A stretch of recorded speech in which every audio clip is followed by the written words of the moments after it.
So the partial, we're holding what constant this time? Okay, so let's do the derivative first. So if we hold x to be constant here, now what's the derivative of y cubed? 3y squared. Okay, x is a constant, right? So 2 times x is still a constant, and derivative of a constant would be 0. Okay, so that's plus 0. Plus, okay, look at the x squared y. Why am I not doing product rule? Why am I not doing a product rule? Because x is a constant, right? So if x is a constant, so is x squared. X squared is a constant, so I can just ignore it for now. In fact, I can just put it here. There's my constant. It's coming for the ride. What's the derivative of y to the 5th? 5y to the 4th. And then plus the derivative of 10, which is 0. So this is really just 3y squared plus 5x squared y to the 4th. There we go.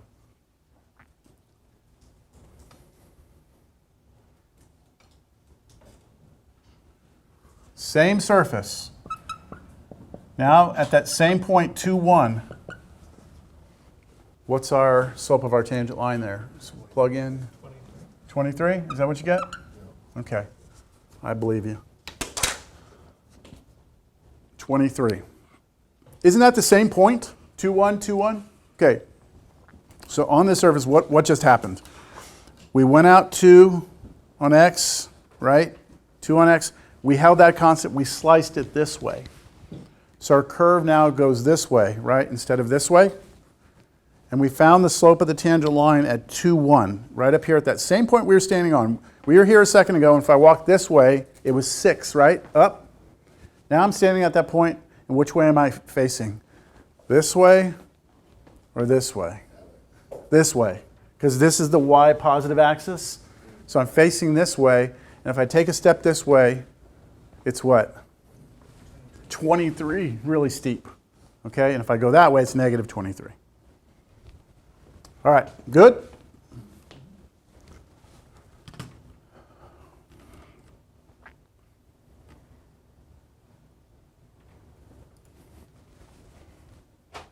This is just practicing doing some derivatives, because partial derivatives are something that are kind of new to us, right? We've never had to hold something constant in the middle of taking a derivative. Like anytime we've seen variables, we've just treated them like variables, but now we're treating some of the variables like constants, so we just need to be a little careful here. All right, let's do this first one. Part A, the partial of f with respect to x. So we're treating the y like a constant. I need to differentiate this. And so to take the derivative of sine of anything, right? I'm going to use chain rule here. Derivative of sine of anything is cosine of whatever that was, right? So first I put cosine of everything in there. I don't touch what's inside, right? However, I'm using chain rule, so I have to say times, and now I have to take the derivative of what's inside. Let me put it down here so I can not have to point up there. I now need to take derivative of what's in here, right? What's in there? And to do that derivative, I need to use the quotient rule, right? Derivative of the top times the bottom minus the derivative of bottom times the top, depending on how you learn quotient rule. There's different kind of ways to learn it, but we all should end up with the same thing. I'm going to do it by first taking derivative of the top with respect to what? X, which means I'm treating the y like a constant. What is the derivative of this with respect to x? Y. Y. Just y, right? It's tricky. Look, so if you ever get like confused, just remember we're treating y like a constant. Just replace y with a number, 5. What's the derivative of 5x? 5. Okay, replace y with 10. What's the derivative of 10x? 10. See? What's the derivative of yx? Y. Understand? You sure? Go ahead. If we add powers, is it the same answer? Well, I mean, if it was y squared x, the answer would still be y squared. and for If the x was power, then it would be, like, let's say it was x squared, right? Then it'd be 2xy. So because y is a constant, it just comes for the ride, right? Remember in Cal 1, anytime you had a constant attached to a function, if the constant was by itself, derivative is 0. But if it's attached to a function, it comes for the ride, right? So imagine that this y is attached to this function. So ignore it. What's derivative of x? 1 times y. Y. See? There's kind of different ways you can look at it. So derivative of the top would be y. Okay, times the bottom, right? We're doing quotient rule. Okay, minus. Now quotient rule says take derivative of the bottom. And you have a sum. So you do them each separately, right? What's the derivative of x squared with respect to x? 2x. Plus, what's the derivative of y squared with respect to x? 0, right? So the derivative of the bottom is 2x. And then don't forget you have to do times the top because quotient rule. And then all over the bottom squared. That's your derivative. Now we could clean it up though. I mean, like, I'm not going to, but we could just do some algebra and clean it up, right? All right, let's see the difference between that and the partial with respect to y.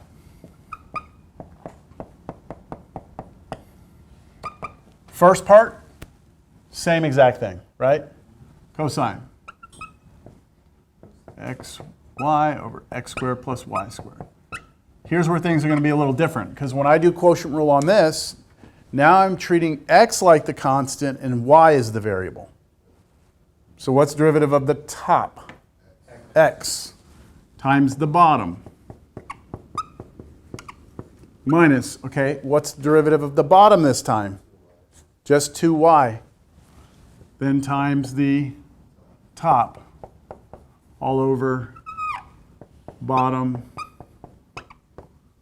squared. Are those the same answers?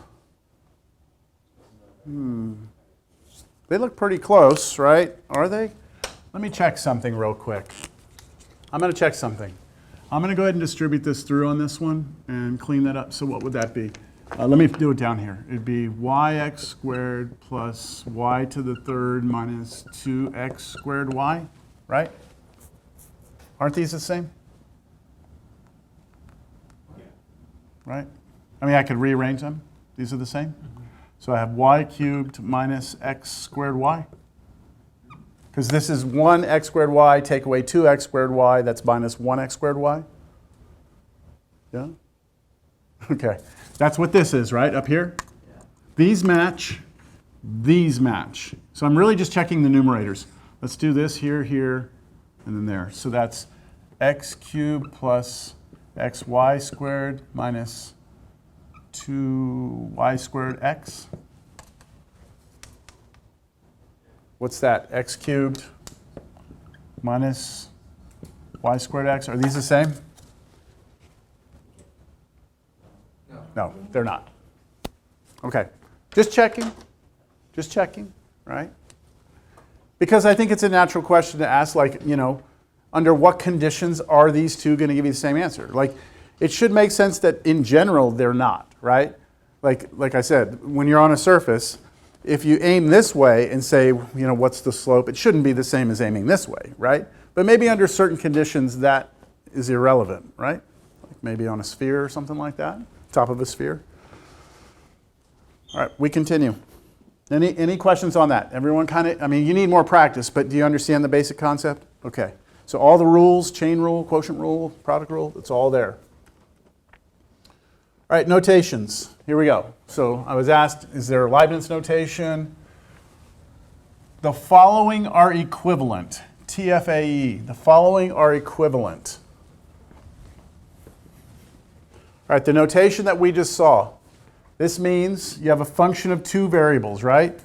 And if you take the derivative with respect to x, you're holding the second variable y constant. Another way of writing that, even shorter notation, is just to write that. And that's the notation you're going to see me using a lot. Just f with a little x down there. That means the same thing.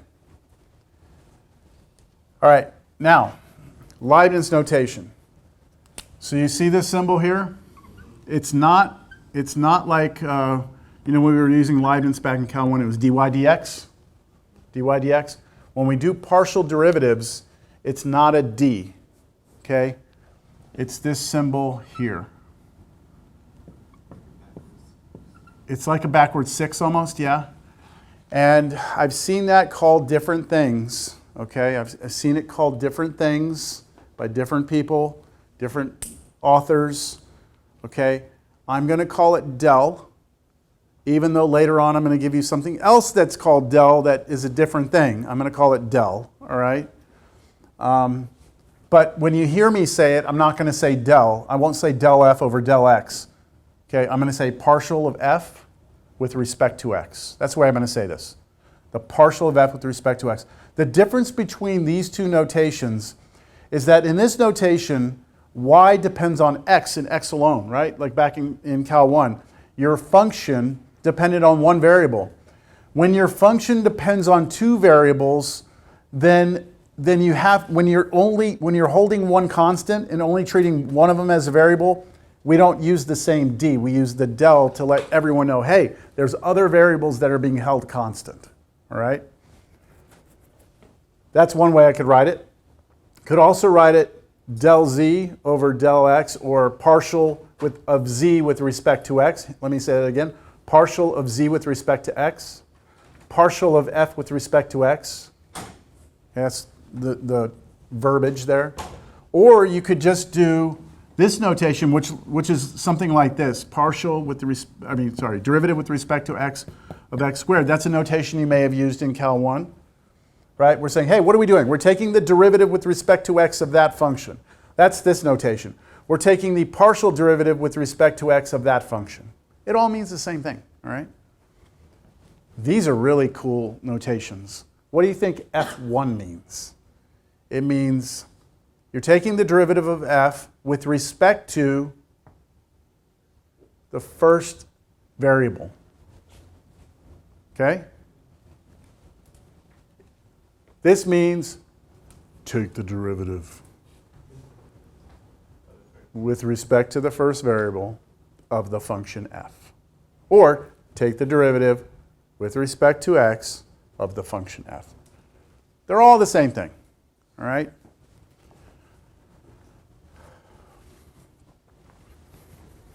Are we going to have second partial derivative? Yep, it's coming. Ask and you shall receive. There we go. So if you have a first derivative, right, then you should have a second derivative. But now we run into a problem. Because when you do your first derivative, you have a choice as to what to hold constant, right? And then that gives you a new function. And if you do a derivative a second time, guess what? You get a choice on what variable you want to hold constant again. You don't have to hold x. Like if you do partial with respect to x, that means holding y constant. Your second derivative doesn't have to be the same thing. You don't have to hold y constant again. You could hold x constant this time. That's gross. Yeah. You do that. Actually, we need it. We're going to need it, yes. In Cal 1, what did the first derivative gave us slope of tangent line. Second derivative gave us velocity, if we're talking position and right and all that. But I'm saying in terms of like shape. Curves. Yeah, it was tied in. So first derivative is slope. Second derivative is concavity. Concave down, concave up. Believe it or not, the second derivatives here are going to give us something similar. So imagine, and this is going to be hard to imagine, but imagine a shape that looked like a saddle. Okay, so like in one direction it went down, like this. But in this direction it went up, right? If you go to a point on that saddle, you're concave up in one direction. I forgot which way I did, but in one direction you're concave up, and in the other direction you're concave down, right? So yeah, these things are going to help us figure out when we're at a critical number, like some important point, whether or not we're going to be at the top of something or at the bottom. And we'll have to look at the second derivative because that's going to help us determine whether or not we got this like saddle thing happening or something else. So it's going to be used very much like the last, like it was in Cal 1. Okay, so here's the notation for second partials. Does that make sense? You take the partial of f with respect to x first. After you get that, whatever answer you get, you do the partial again with respect to x. That means you hold y constant again. Another way you could write that is this way, xx. Or you could write 1, 1. That's that other notation, right? And then here's the Leibniz. Partial of f with respect to x. After you're done with that, take the partial of that with respect to x. I don't like this notation. Or this one. This is the same thing. You use the 2 here. Why are the 2's offset from each other? Wondering if y'all were taught that. In Cal 1, when you were doing a second derivative with Leibniz notation, you had to have 2 here, 2 here. Why are the 2's offset from each other like that? Do you all know why? Do you remember it being that way, though? Okay, the reason it's offset is because if you didn't offset them and you put 2 here, 2 here, you might think this means this. This is the first derivative squared, right? So if you wrote it like this, if you meant second derivative, I might interpret that as the first derivative squared. So to avoid that confusion, we offset the 2's so that you know that it's not something squared. Instead, it's the second derivative. Same thing here. If we do a partial, we're going to offset the 2's, a second partial. Okay, I don't like the Leibniz here. Okay, how about if we hold x constant? That means we're going to do partial with respect to y, then y again. So then y or 2, 2. What if we want to hold y constant, then x? So partial with respect to x, then y, we write xy. Now, so look, this is important because from these two you can't determine this. When you read this, what's the order we do this? Do we do it with respect to x first or y? According to that, it's what? What goes first? What's in the parentheses? So when you read this notation, you go from left to right. So it's the partial with respect to x first, then y. Here, it's partial with respect to y first, then x. And guess what? In Cal 1, do we have third derivatives? Fourth derivatives? Fifth derivatives? Sixth? Same thing here. We have higher order derivatives here as well.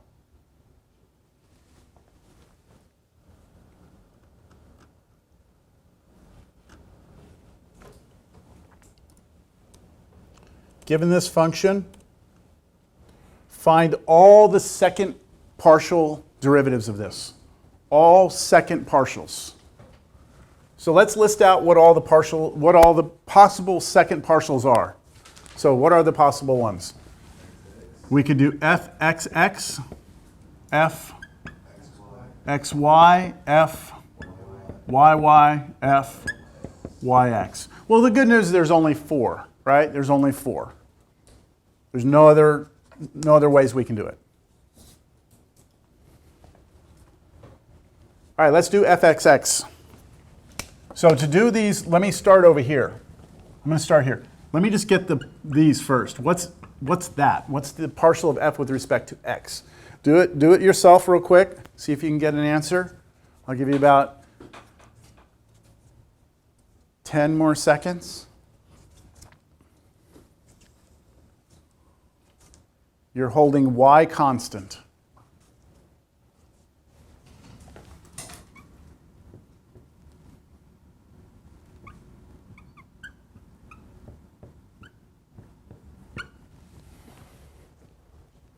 Is that what you got? Okay. Derivative of x squared is 2x. Derivative of 4y to the fifth, that's all a constant. That's 0. Here, no, not product rule, right? Because y is a constant. So I'm just taking the derivative of x cubed, which is 3x squared, and then I have to hit it with the 10 and the y squared. So I get that. What about the partial with respect to y? Let's do that one.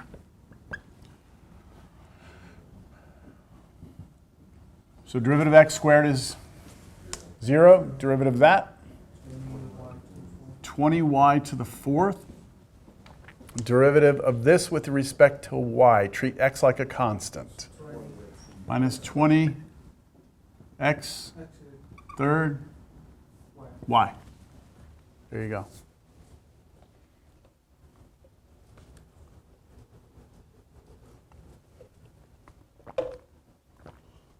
Any questions on these two? All right, now we can go do those.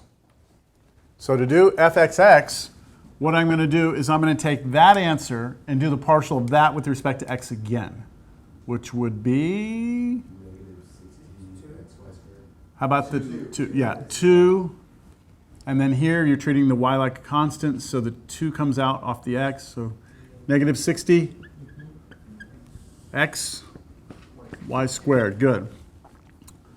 All right, y'all want to do partial of x with respect to y next? Yeah. Okay, partial, that means we're doing this one, but with respect to y again, or with respect to y for the first time. So that's 0, right? Yeah. And then here we're only differentiating the y squared. So the 2 comes out, you get negative 60 what? X squared y. Am I going too fast? Are y'all okay with this? All right. Okay, let's do fyy. Fyy. Okay, so I'm doing this one with respect to y again. So 4 comes out 80, y to the third. And then here, oh, nice. I'm differentiating this with respect to y. So there's y, right? What's the derivative of that? Negative 20. 1. So yeah, just negative 20x cubed. Sorry about that.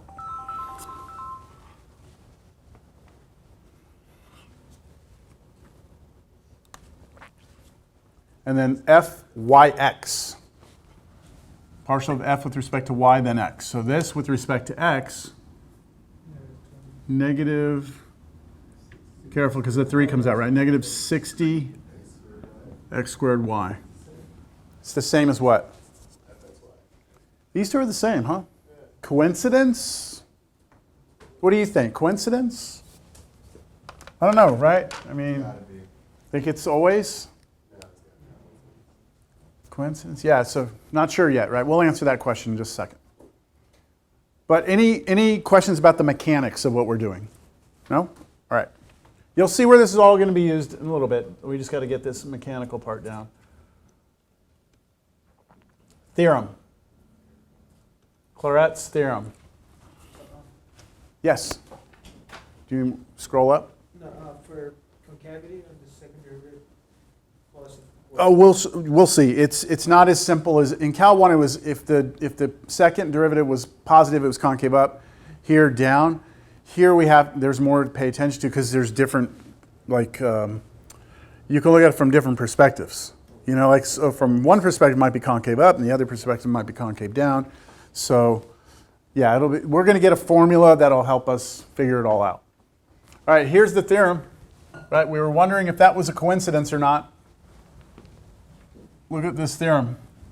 Given some surface, if your function is defined, if your function is defined on some disk that contains the point x naught, y naught, and f of x, y, and f of y, or f, partial of f with respect to x, then y, and partial with respect to y, then x, are both continuous on that disk, then they are equal.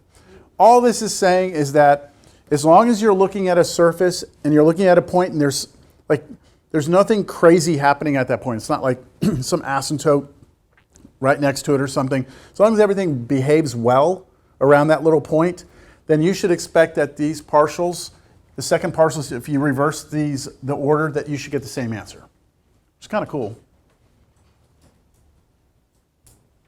So most of the functions that we deal with, most of the ones that we would deal with in here would follow this theorem. We're not looking at like crazy examples or crazy functions. All right, we've got some more now. Oops. Did I accidentally erase more than I wanted to there?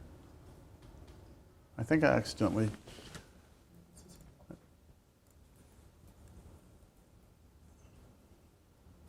I guess not. That was it? Okay. I don't know why part B is easier than part A.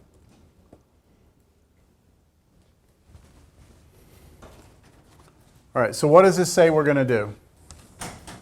Partial first with respect to x, right? Hold y constant. Then take that answer and do the partial of that with respect to y, which means hold the x constant.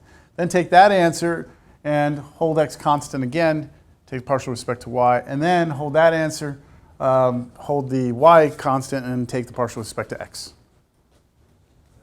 Sound fun? Yeah, so let's just do it one at a time. So let's do the partial with respect to x first, right? Because that's this one right here. I'm doing that first. So that's, did we do this one already? 2x, yeah, this is the same one, isn't it? Minus 30x squared y squared. Right, that's the partial with respect to x. Now with respect to y, so I already did it with respect to x. I'm doing that one with respect to y now, which we already know was negative 60 x squared y, right? And now I'm supposed to take that and do the partial with respect to what? Y. So take that with respect to y, what do I get? Negative 60x squared. And now take that and do the partial with respect to x. And that would be negative 120x. There we go. That's just an exercise in, like, do you know how to read this? Like, can you interpret what this is telling you to do? And then mechanically, can you do it, right? I'll skip the next one because I think the next one's pretty straightforward. We actually already did that, didn't we? Y then x, it's this answer. So just do that with respect to x. Negative 120y, I believe. All right, moving along. All right, out of nowhere, the book just starts talking about like a specific application of partials and second partials. So this is going to seem very out of place because all of a sudden we're talking about something from like engineering. Laplace equations. Anybody heard of Laplace equations before? No, not yet. A little bit maybe. Okay, so if you're given a function of two variables, all right? You're given a function of two variables. That we've been using f of xy, right? But let's just call it u of xy instead. Just the name of the function. Let's say you're given some function of two variables. If this is true, then this is called the Laplace equation. Now, functions which satisfy this equation are used in mechanics, heat dynamics, fluid flow, electric potential problems. We're not getting into that at all. We're just talking about what a Laplace equation is. A Laplace equation is this equation right here. Now, it needs to be true. So the question becomes, if I give you a function, does it satisfy the Laplace equation or not? You have to check, right? So what is the Laplace equation really saying? You take your function two variables, you take the second partial, right? So you take the partial with respect to x twice, you add it to the partial of that with respect to y twice, and you need to get 0. This I think, is a cleaner way of writing the same thing, right? Partial with respect to x then x, plus partial with respect to y then y, that equals 0. You have a Laplace equation, all right?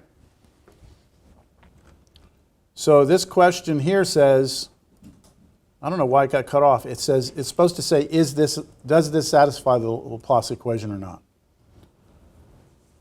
Does that function satisfy the Laplace equation? So what do we need? We need that the partial of this with respect to x twice plus the partial of this with respect to y twice needs to be equal to 0, right? That's what we need for this to satisfy the Laplace equation. All right, let's do some work over here. What's the partial of u with respect to x? 3x squared plus 3y squared, right? Yeah. Right, because the derivative of that is 3x squared. And then here, you have the x in here. The 3y squared is a constant. So you just have 3y squared. I'm going to need the partial with respect to x again, right? With respect to x again, I get 6x. Okay. Now, let's take the partial with respect to y. So we take the partial of this with respect to y, we get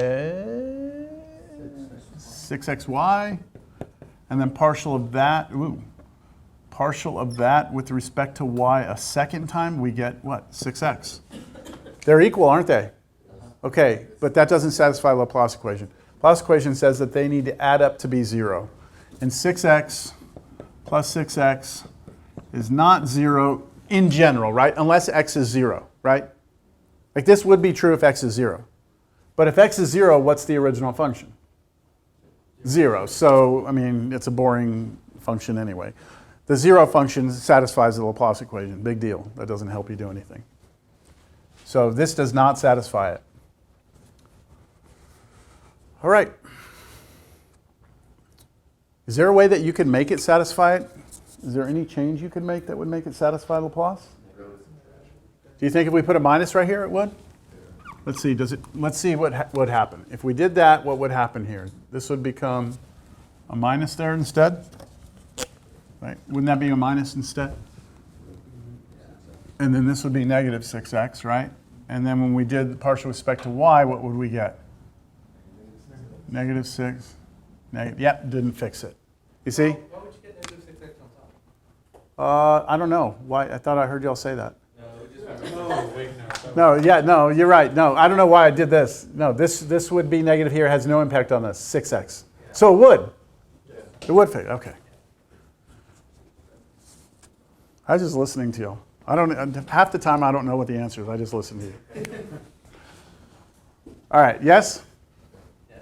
All right. That's it. Section's over. Oh, no, it's not. It's almost over. Implicit differentiation. I need us to go back to Cal 1 for a moment. Because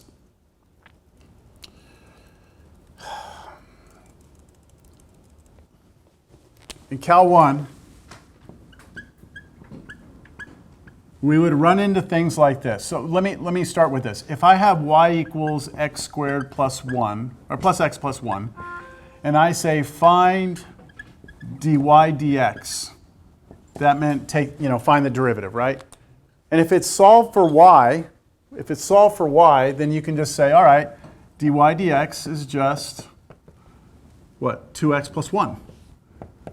What you're really doing there without ever really thinking too much about it, is you're taking the derivative with respect to x on the left side and the derivative with respect to x on the right side.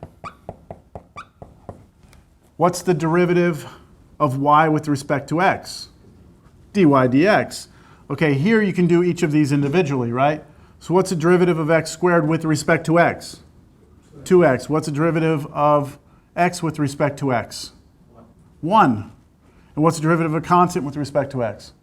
0, right? So that's what you're technically doing, right? And then we realize later, hey, you know what?